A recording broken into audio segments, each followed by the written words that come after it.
Hello Beth, it is Sunday, October 28th, and I'm going to talk to you while I fold my laundry because it's been sitting in the laundry basket clean for like 4 days. So I think I made a new friend this week. Her name's Kelly, and she lives like a block and a half away from me and happens to go to my church.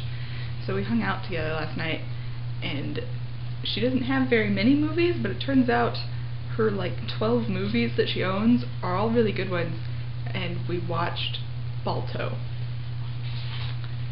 on VHS. And that was our first friend date.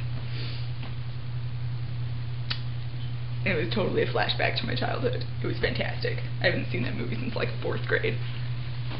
It was still a great movie. I still got really emotionally attached to Balto and his half dog, half wolf problems, and his love for the other dog Jenna, and decided that the evil dog really reminds me of a combination of like Gaston from Beauty and the Beast and Scar from The Lion King. And I don't know if you remember any of this movie, since I watched it all the time in like 1st grade, so you would have been like 3, but it's a great movie. The sweet potato burgers were actually quite good, and Jake even claimed to enjoy them, and then went on to tell some friends of his about how I made sweet potato burgers, which I feel is even more of a testament to the fact that he liked them than him telling me that he liked them, because of course he's going to tell me that my food is good, but when he tells other people that my food is good, then he must have liked it. And I'm actually really glad and mildly surprised that he enjoyed it as much as he must have if he told other people, because when I first told him about them, he's like, "Oh, that sounds good, but there's no meat in them, is there?" Jake is definitely a carnivore. Sometimes I think that I would like to try vegetarianism or even just pescatarianism for like a short period of time, just for the sake of doing it, like maybe for Lent or something. Jake, on the other hand, has never even considered this possibility because it means that he wouldn't get to eat meat. And admittedly, giving up bacon would be very sad. I have a recipe in one of my cookbooks for like bacon wrapped figs that I've never tried, but I always look at the picture in the cookbook and kind of drool over them.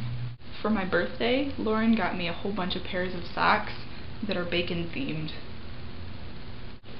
like this one.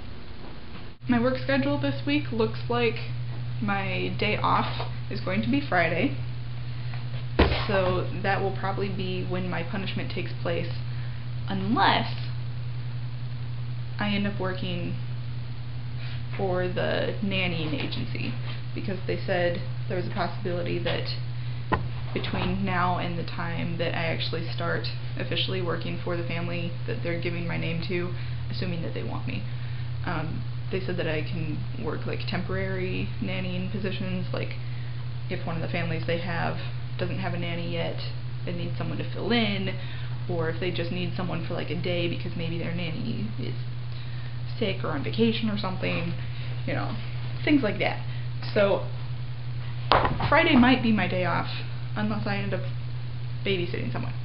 Babysitting is the wrong word. Babysitting sounds like I just sit there and make sure that they're not naughty, which obviously is a part of nannying, but I feel like nannying is much more of a relationship situation than just sitting and making sure your kids don't die. I think nannying is more like a combination of babysitting and being a camp counselor, and obviously this is just my thought from not actually having done it yet. But when you're at camp, you get the same group of kids for ever, and you get to know them pretty well, because you're around them all the time.